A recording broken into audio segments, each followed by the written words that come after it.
Welcome everybody to Beat the Shift Baseball. This is episode 115 for Tuesday, August 3rd. I'm Alex Uy. I'm here with Ray Estrada, and we've got a good one for you today. We're going to recap all of the trade deadline madness. It was one of the more fun ones that we've seen in recent years.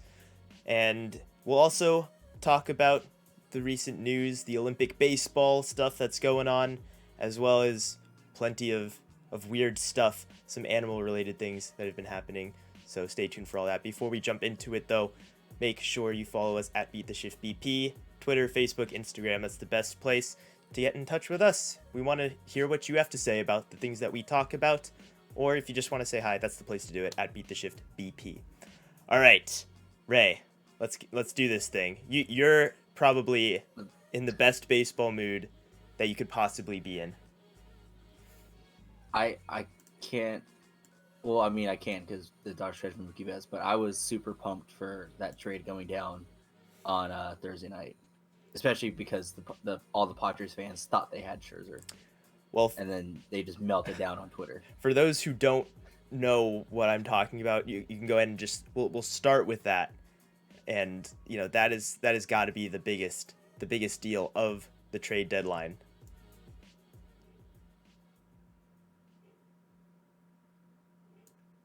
Yeah.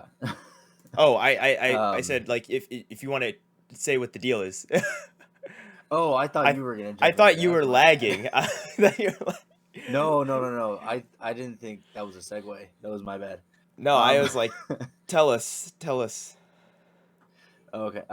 So the Los Angeles Dodgers acquired Max Scherzer and Trey Turner from the Washington Nationals in exchange for their top two prospects, Josiah Gray and Kyber Ruiz, and two mid-tier prospects, a double-A outfielder and a double-A right-handed arm, I believe. And yeah, it was crazy.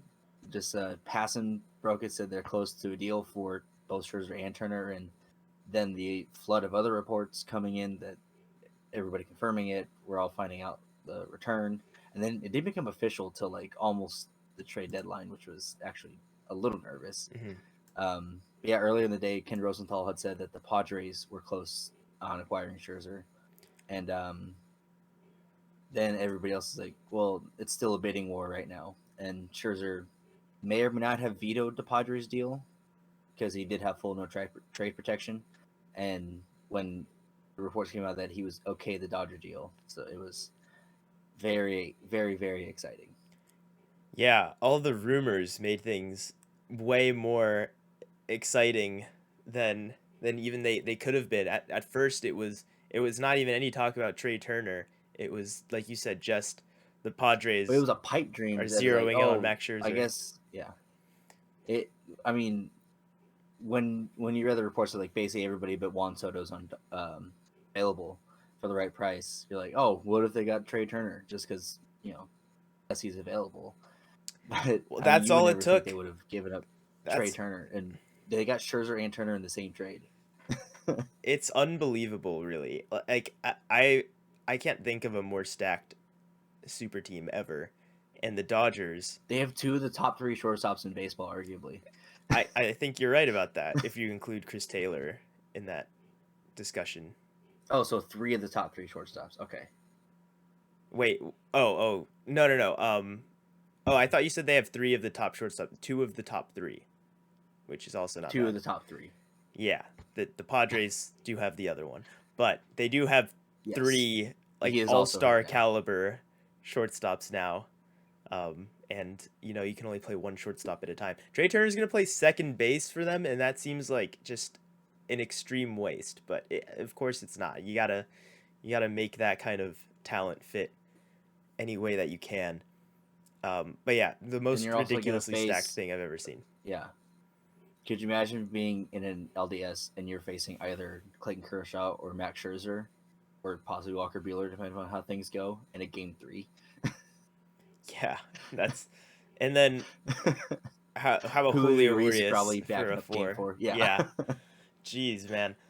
So, the closest thing hype-wise, at least for me in recent memory, was the the Yankees in their fully operational Death Star, which never actually came about because there was always injuries that year, and that was probably the peak of just the most ridiculously stacked thing that you could imagine. And this just blows it out of the water because it was already crazy stacked. They already had so many former MVPs and even the non-former MVPs. Like there's no escaping in that lineup. So, Trey Turner, of course, will end up winning the MVP. If it's not this year, then it'll be next year at some point. So then the Dodgers will have to add him to the list too, because it is going to happen. Mark my words. Maybe it'll happen as a Dodger. So, yeah, I don't know. That's something that you're used to as a Dodgers fan, is just the questions of how do we make this roster work? Like what is the everyday lineup? Yeah, which has been the question for years. It's having good problems, which is like we have 11 11 to 12 guys hitting that can play every day somewhere in the league and put up okay numbers. It's because Pollock's having a really good year, but Taylor's having an all-star year. So how do they share playing time when Turner comes in? And you're not going to sit much of anybody else outside of maybe Bellinger because he's struggling, but he can play center field like nobody's business. So it's I mean, you want to talk about fully operational Death Star. Dodgers getting Mookie, Seager, Kershaw back all in this next week is gonna be fun. Yeah, enjoy that. Meanwhile, as a Yankees fan, I get to go online today and find out that Garrett Cole tests positive for COVID, and just another roadblock to the Yankees' wild card hopes at this point, their playoff hopes. But I'm numb to it now. Just it's been that kind of year. We had a nice bump though at the trade deadline. The Yankees did go out and get two much needed bats. They got Joey Gallo from the Rangers for a lot of prospects, but none of their top guys that you'd maybe expect to go in a deal. Like they still managed to hold on to Florial and Clint Frazier and Andujar and a bunch of players that you thought would be somewhere else maybe after this deadline. They still have them.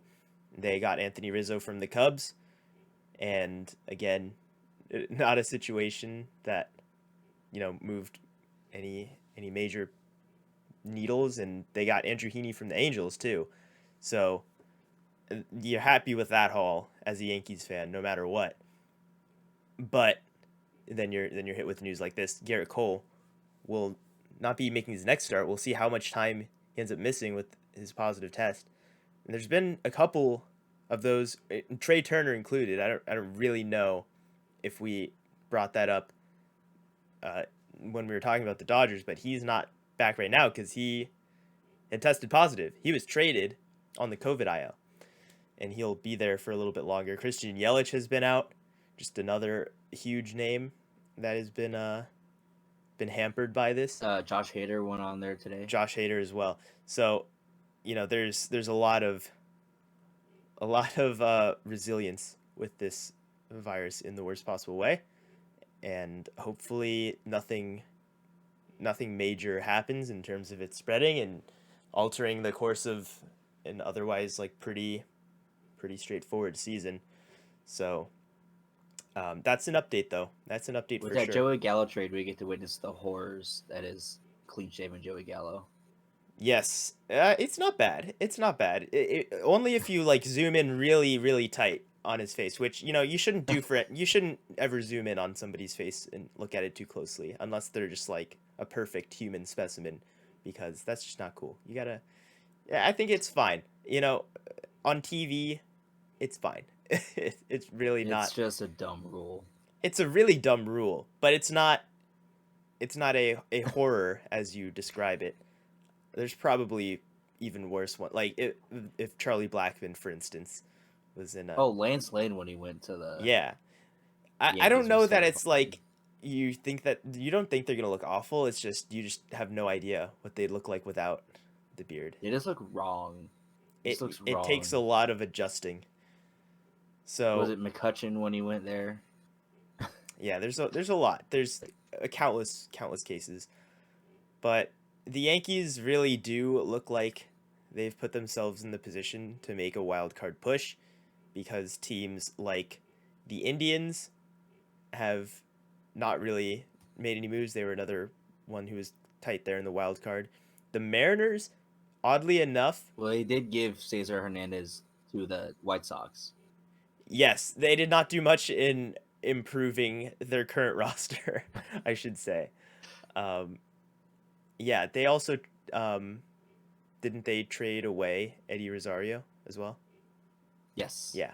So that's He was a non-factor most of this year, though. So yeah. So the Indians are pretty much just sitting exactly where they were, and the Mariners also, oddly enough, not at Jerry DiPoto. What's going on? It was the lack of trades that was the story for the Mariners, and the one that they did make was maybe the weirdest trade yeah, of the whole trade deadline season. They traded away their best reliever in Kendall Graveman, which he is their best and reliever. another reliever, Montero, for them.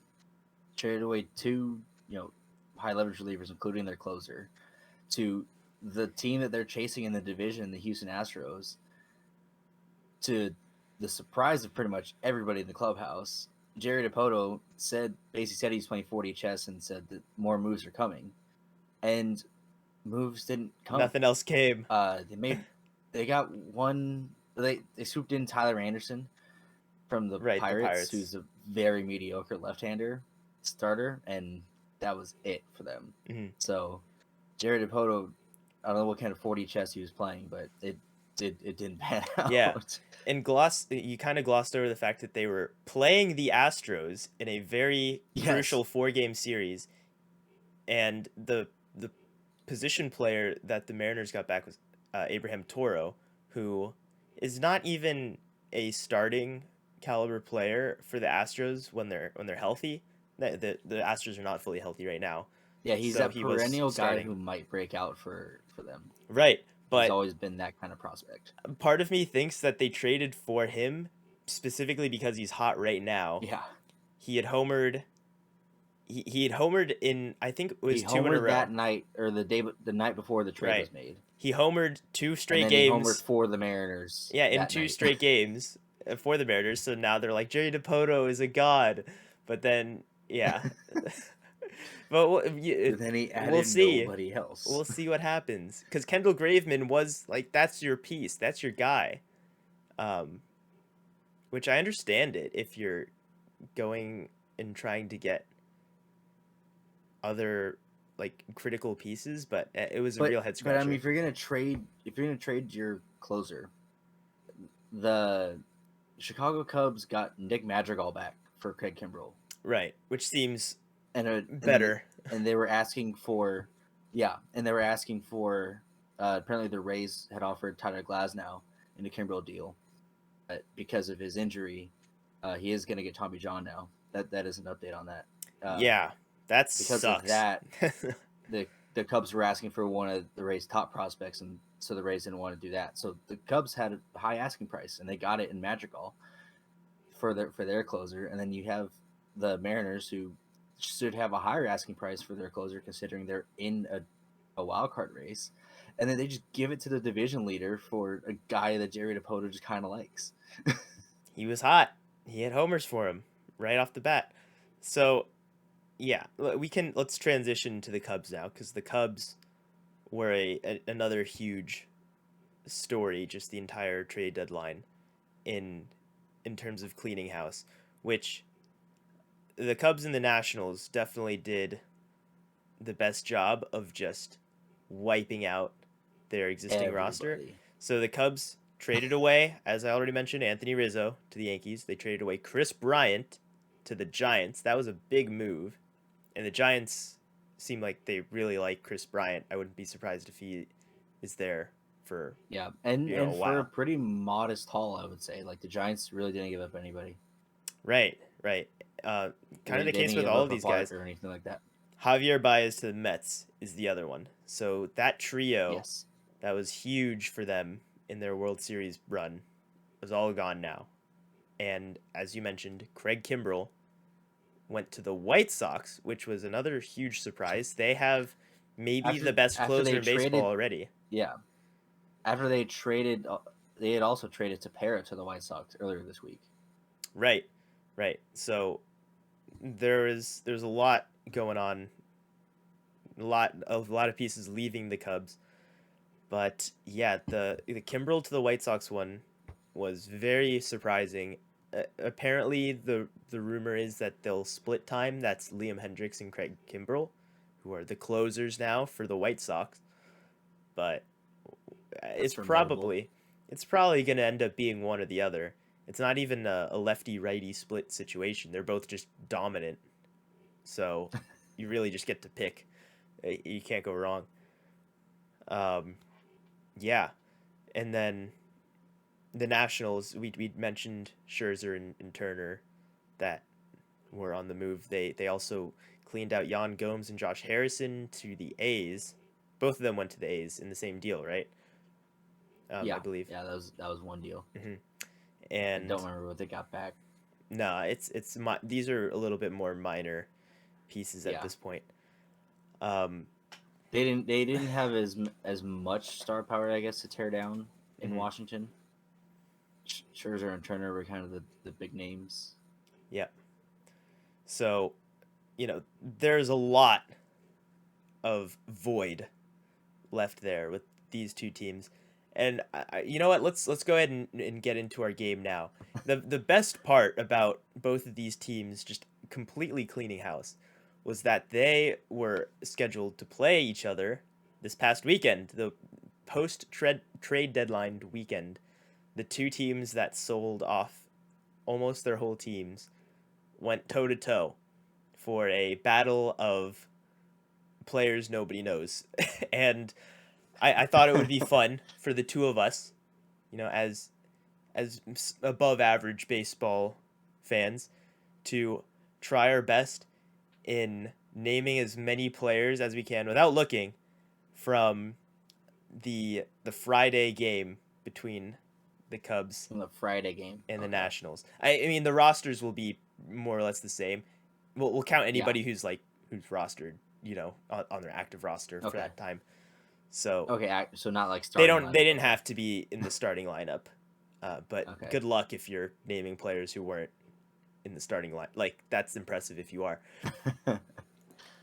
I don't know how this is gonna go. The way that we'll do this is we'll go back and forth, and Okay. to win it, you need to name two in a row if the other person is just like I can't think of anybody else.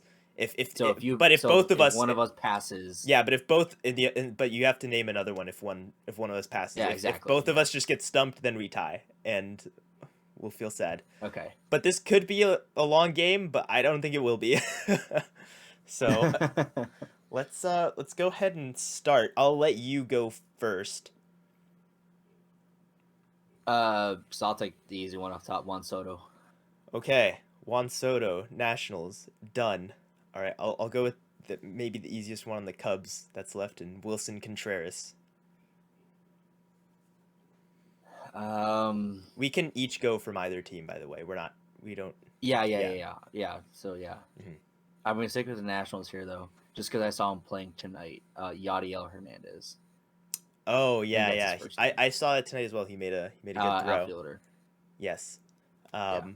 Also, I don't have this up because I'm playing the game, so Yeah. I'm So gonna check how do it. how do we score this? At the end of this. Well, it's just it's a win or lose thing. There's not really a score. All right, I Um, guess. okay, I'll stick with the Cubs and go Ian Happ, who is also still there. Oh, Okay. okay, we're good. So yeah. Let's see. Carter Kieboom. Carter Carter Kieboom. Kieboom on the Nationals. We're going down the line on the rosters He for played each of our. tonight at least. I think he was rostered then as well. All right, let's resume. Having some internet troubles tonight, but we'll press on here. To recap our last picks, I guess, from our Cubs Nationals back and forth game. were Carter Kieboom from Ray, and I went ahead and said Jake Arrieta from the Cubs. So far we've gone down the line with all of mine being Cubs and all of yours being Nationals. We'll see if that continues, and Yeah. let's press on.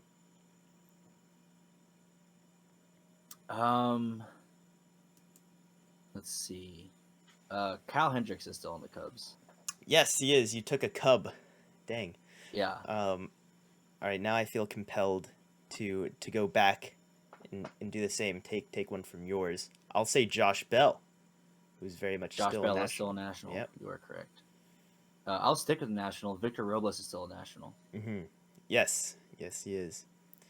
All right, now I'm feeling we're just in the Nationals now. I'll go ahead and say Joe Ross. Joe Ross. Yeah, I believe he's still there. He is. Yeah. He is. I'll go back to the Cubs. Zach Davies was not traded. Zach Davies is still a Cub. Which is shocking, isn't it? Yes. I guess nobody wanted Zach Davies. A really good value pickup.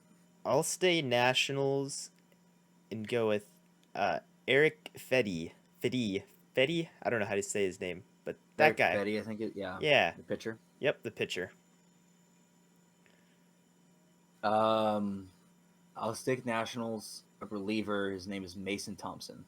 Oh, now we're getting weird. Okay. I believe if we're staying. No, wait, did he get traded? No, I don't know. I don't want to risk it. I don't know if he got traded. I don't want to risk it. See, that's the danger of this game. That's the danger. It's already difficult. I'll go Patrick Wisdom from the Cubs because it's a great name. Yes, great name. It's an A+ show name. Mm-hmm. Jason Hayward is still a Cub. Yes, Jason Hayward. Good old Jason Hayward. Man, this is getting difficult really fast.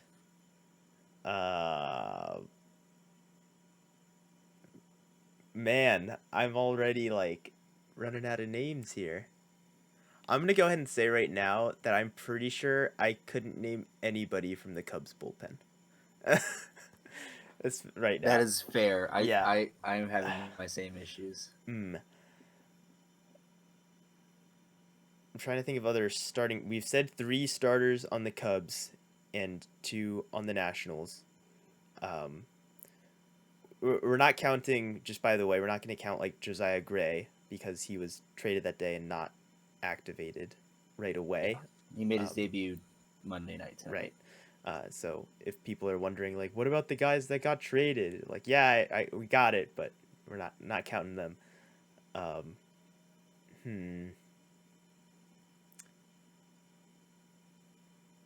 Dang, am I already gonna get stumped here?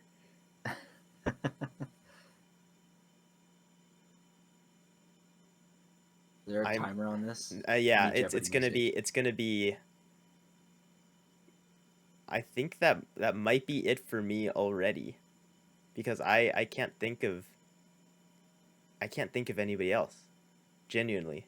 Can't think of anybody else? Yeah, it sounds like you have one. I had a couple more. Adbert Alzolay of the Cubs. Alzolay, that's another starter. Yep.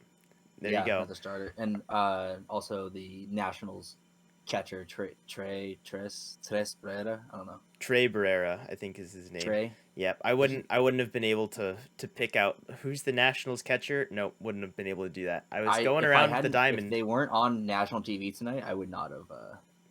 Not have had a lot of Nationals. I came underprepared for this game, but that was kind of the point is to demonstrate how fast this would go, and it did go very fast. Ray does win. Did you have any more? Just no. Okay, at least it was close. At least we came in pretty close. And those are my 2 ace in the holes. now might be the best part in checking out the actual box score. So there's the winning pitcher of that game, who is, let's get the first name too. That would be Paulo Espino, who started for the Nationals in this game and got the win. Their And Jake Arrieta did start for the Cubs in that game. Oh, So, Wander Suero is also a name I might have been able to pull because he oh, attempted to close. yeah. So let's just go down He the attempted to lineups. close tonight for the Let's just Nationals. go down the lineups here for each team. So with the Nationals, there was they led off with Stevenson, who Andrew Stevenson Oh is his name. yes. Alcides Escobar, still with the Nationals, Oh yeah. so he's there. He was an acquisition for them. A little earlier on, he's been there for a while now, but he's still Like 2 weeks. yeah, but not at the deadline. So Juan Soto, No. Josh Bell, still there. Their second baseman was Luis Garcia. I don't think I would have known that. And there was yours, Trey Barrera, and Gerardo Parra is on the Nationals again. Oh yeah, he's still a national. He's there. Carter Kieboom, who's another one that you said, and that was it for the position players used in that game, actually. So the Cubs side, they had in center field and leading off Rafael Ortega. I did not know. What? Apparently. So Wilson Contreras, Ian Happ, Patrick Wisdom. Oh, David Bodie was one that we missed Ian Happ. of the. David Bodie. We didn't get him, and he's been there. Jason Hayward was said. Is this the Matt Duffy? It is the Matt Duffy. I think it's the Matt Duffy. The Matt Duffy is on the Cubs, if you didn't know. And their what There's position is that? Alcantara. Their shortstop, their starting shortstop was Sergio Alcantara. So that's the position players on the Cubs side. They also do have Robinson Chirinos as well, and that's one that we would know. He's a catcher who's been around for a long time. He pinch hit in that game. The other pinch hitter for the Cubs, I don't know. Frank Schwindel, good one. There was also Yadiel Hernandez on the National side. That was. And then these relievers, I could not tell you who they are for the Cubs. Nope. I'm not even gonna click Morgan, Drucker, and M. Rodriguez. Who is Manuel Rodriguez. The guy who got the save for the Nationals actually did know this. He was pretty good in their pen before this. Kyle Finnegan. That's not Brandon. No, it is Kyle Finnegan. Okay. But I did know that one. I did recognize that, but I could not think of it. I like that name. Yep. And they also had Klobosits, a different Harper, Ryan Harper. And a different Machado. Yes, I think Andres Machado. So if any of you are wondering who's even left, there you go. Then now you don't have to question anymore. You heard it here first. So that was just something different that we wanted to do. Yeah. I don't think we glossed, or I don't think we missed anything major trade deadline wise. We tried to recap as best we could. Let's just each go ahead and give to wrap up this thing. The team that was the biggest winner and the biggest loser of the trade deadline, and I'll let you do both. Your biggest winner and loser, and you know what? You can throw in which team had the sneakiest trade deadline too, if you have one. Okay. I think the biggest winner's got to be the Dodgers. They got two of the big names out there. The impact bat that they was basically luxury in Trey Turner, and also is a great future pickup with him being under contract for an extra year, and Seager and Taylor being pending free agents, and obviously getting Scherzer, who is the best rental starter on the market. And loser, it's got to be. I don't think anybody did anything terrible. It's got to be Seattle. Seattle failed in what they tried to do. Everybody else tried to kind of do what they wanted to do. I guess the Red Sox kind of missed out on like a Rizzo, kind of what they wanted. They got Schwarber, but Red Sox didn't add nearly as much as they should. But what Seattle was going for was like, it didn't work. Yes. And the sneakiest team, I'll say Toronto picking up Barrios. I think that's a very underrated trade there. I think so too, and that's another good way to sneak in some of the other, not as marquee trades that were made with the sneaky team. Yeah, the Blue Jays desperately needed a starter, and they got one. They get anybody else at the deadline? The Blue Jays. They got Hand a couple days earlier, but that's about it, I think. Okay. So yeah, I like that for a sneaky team as well. And yeah, the biggest loser. When we talked about it already, it's perplexing to say the least. But we'll see if it was enough. Yeah, I think the biggest winner. I'm gonna go ahead and say it was.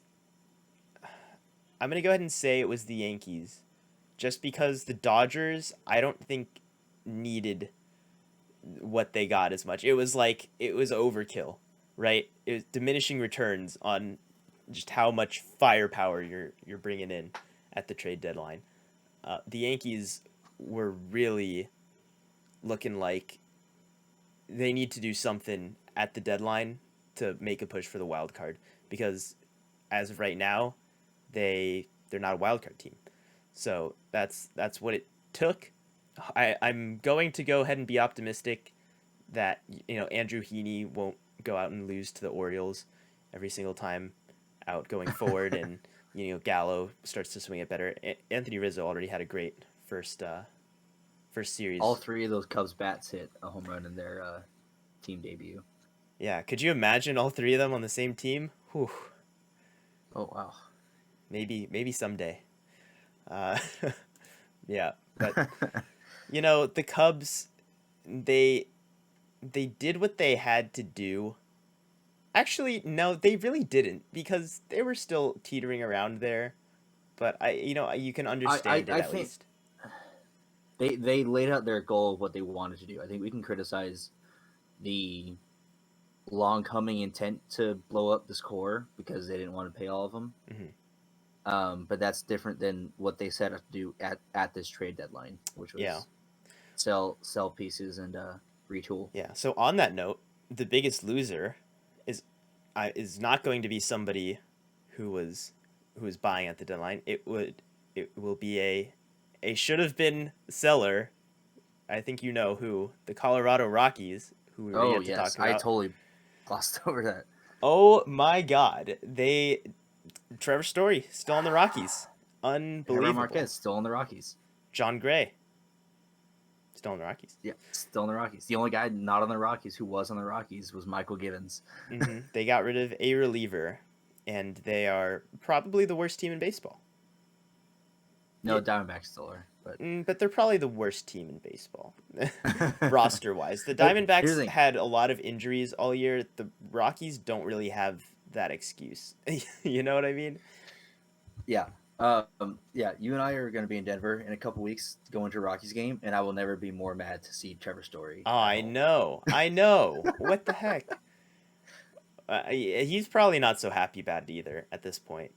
No, he pulled himself out of Friday's lineup after he wasn't traded because he probably was already expecting to have the day off, and he's like, "What the heck?" He needed a mental. He's like, "I needed a mental reset after everything that just happened today." Yeah. So that's the biggest the fact loser. that he wasn't on a flight somewhere. That is the biggest loser in my book. And then the sneakiest team. Who had a very sneaky deadline. The Brewers did bring in why am I Eduardo Escobar? I was about to say Alcides Escobar, and I was like, no, that's not the one. And that I don't really know. Did they get somebody else as well, or no? I don't know if they got anybody else. They obviously traded for Adames a couple months ago. Yeah, which was huge. If you count that one. That turned into an awesome pickup. If you count that one, then there you go. We thought it was a nothing trade where they just got an Orlando Arcia clone, but Willie Adames has been fantastic for them. Mm-hmm. Right. And they were supposedly also still looking to Story, so that would have been insane. Yeah, I think the team that I'll go with, the sneakiest team, will be the A's, because the A's were kind of active. They went out and got Starling Marte from the Marlins for Jesus Luzardo, who is a big pitching prospect for a long time for them. Just hasn't really added any value to them so far. With how he's performed. They got Andrew Chafin from the Cubs. And then they've got Josh Harrison and Jan Gomes, who, might not even be their starting catcher. But those are You had a quality backup to Sean Murphy, who's struggling yeah, still. those are just really good pieces to add in there, especially come playoff time. Like Josh Harrison brings a lot of that energy. Jan Gomes a lot of playoff experience too, so I like that a lot as well. I really do. Um, the single sneakiest trade of the whole deadline might be Nelson Cruz, which was a little bit earlier. I think that was even since last week, when we Yeah, that podcasted was last. yeah, But that was last still a Wednesday, deadline or deal, not Wednesday weekend. I mean, and that might end up being the most impactful one. And we talked about some huge trades, but yeah, um, um, impact versus the quality of players going yeah, is yes. I think the is other thing different. about what the Rays did too is they traded Rich Hill to the Mets, which to me it's weird to trade away pitching depth as a top AL contender. So it'll be see how that works out for them. Mm. But adding Cruz just might make up for that. So Yeah, yeah. And again, there were a lot of other trades that went on. It was a very active deadline, and if we missed any, then maybe let us know which ones we're sleeping on, which players were moved around. You can tweet us at beattheshiftbp, and let us know what you think. So we're gonna wrap up our trade deadline talk there, um, because we could do it all day, but that's where we're gonna wrap it up. Let's bring it to Olympic baseball for just a moment. It's a little tough to keep up with and watch just with yes, well, because when it's all NBC's just happening. done a poor job of like showing you where to go for stuff. Oh my god, yeah. That talk about consistently bad broadcasting practices. I mean, I know it's the Olympics and there's tons of sports and it's hard, but like come on. It's we want to know. We need a little bit more clarity on these things. But I think the biggest news would be Japan walking off the United States in their most recent game. They didn't knock them out of the tournament. This knocks the USA to the lower bracket. Um, it is Lower seed, I think. Um, yeah, it's like it's a double elimination format bracket that they run through, yeah, but it is yeah. it The is U.S. considerably is already harder into now the for knockout them. stage. Yep, The it U.S. is is. already into the knockout stage along with Japan. It is going to be an uphill battle if USA Yes. wants to come away with it. But yeah, that was an unfortunate loss. I believe it was 3 runs in the ninth inning that they came back Yeah. to tie it and then won it in the 10th inning. So, it's hard because, well, one, you don't really have all the biggest names out there that you're keeping an eye on. So it's hard to have the Yeah. same level of interest as maybe some other sports. Shane Baz did pitch for the U.S. against Japan though, so Yeah, and things were going well. Things are going well. Should we look up who was the poor U.S. pitcher who just blew it was for it the team? Robertson?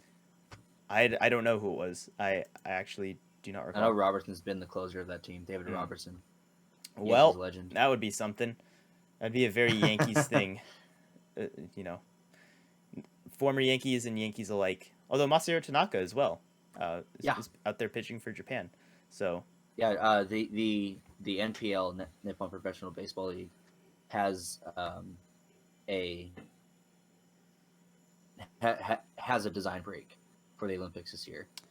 well, how about that? Maybe Major League Baseball could work out something like that. Probably Yeah, not, but I mean, it'd be kind of the cool. rest of the rest of the CBA is going to go so smoothly. So like, Yep, right. Why not just throw this in there too? Nothing bad about that. But yeah, speaking of international baseball stuff, the Blue Jays are back in Canada. Finally, back in Toronto, in their home oh, ballpark. Tanaka actually got knocked around last night. That's what happened. Oh, so it was the Yankees. It was a very Yankees all around type of performance. Dang. And Robertson did at least finish the ninth. I don't know if he gave up the. Mm. Well, yeah. The Olympics are still going on, and I'm sure we'll chime in with any other interesting things that happen over there. The rest of the Olympics have been a joy to watch. It's been very interesting this year. The Blue Jays, though, back in Canada after basically They're once a year again and a the half. Toronto Blue Jays. The Toronto Blue Jays, and they've done quite well to start off their return to. They would be their 4-0, except ballpark. I think Hand blew a save tonight. Yeah, well, you can't win them all, but that's just really cool. That ballpark is always one of the best ones to see in action. They're very limited capacity still, but it's nice. It's familiar. It's comforting. And okay, this is possibly the most shocking thing that will have come from this season. Just hands down. It might be. So Joey Votto, great all-time hitter, but nothing. You don't look out there and expect a whole lot from Joey Votto these days, especially in the power department. Homered in 7 straight days last week, hit 9 home runs in 7 straight, or days or games. I don't know if they had an off day in there, but 7 straight games, 9 home runs, and in the 8th game missed a home run by inches. And when I tell you inches, it hit off of the colored part of the line off the top of the wall. They were playing the Mets. It was just a liner that bounced right off the top. It was so very close, and that's how the streak ended. But good for him, man. And that would have tied the major league record. Yes, had that ball been up just a little bit. He came so close. It was brutal, just brutal for him. But he did come away with the Player of the Month honors from that week, and he did pretty well going into that as well. But that's just unheard of. Ohtani with the American League Player of the Month, by the way. Back-to-back Player of the Months. Yeah, he's looking. He's gonna really have to screw it up if for him not to win MVP going forward. We'll resume that discussion later on this season, I'm sure. So yeah, that was just some other basic newsy items from around the league that were of considerable note this past week. And then, of course, there was some really weird stuff. A couple things that happened today. I'll start with the least weird thing, which was just kind of funny. It was just a little team morale booster on Vladimir Guerrero Jr.'s off day over the weekend. His teammates taped him up, wrapped him up in tape and taped him to the bench to make sure he couldn't convince anybody or make his way onto the field. They needed to hold him back with force. So that was pretty funny to see. You don't see that every day.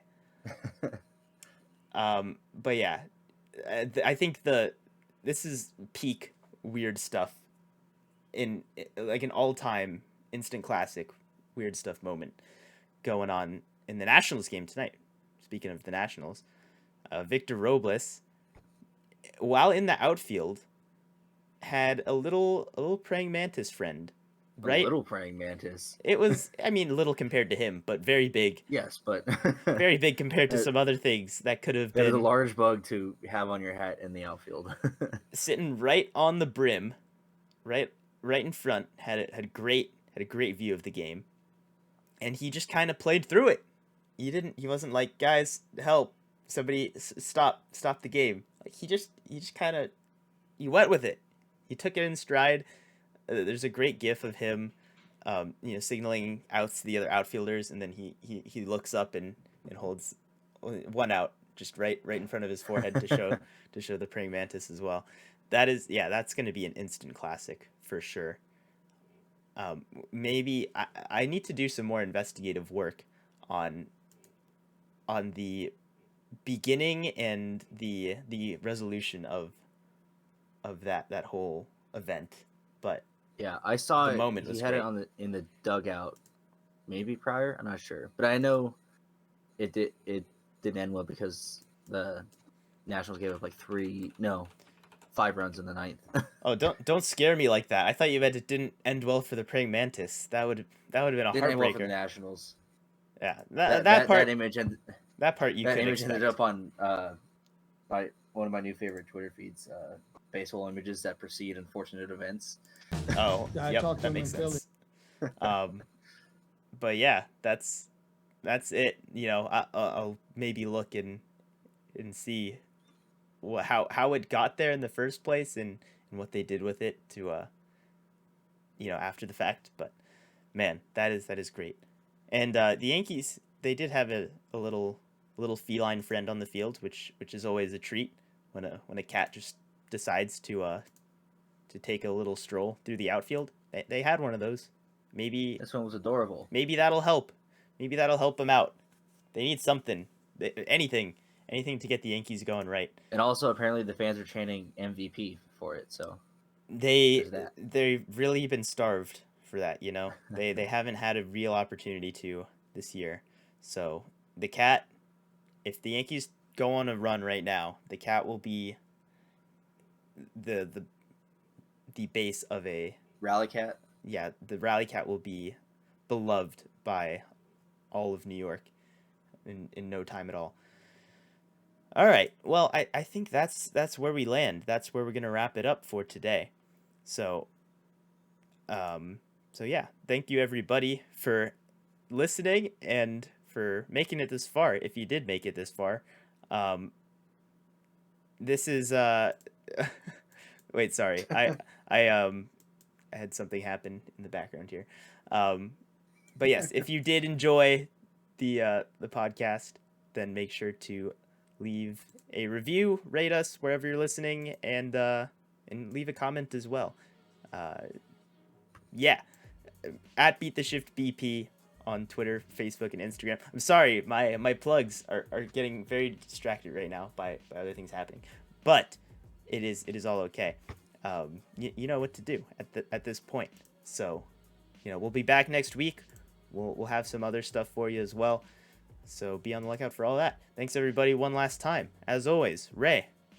Peace.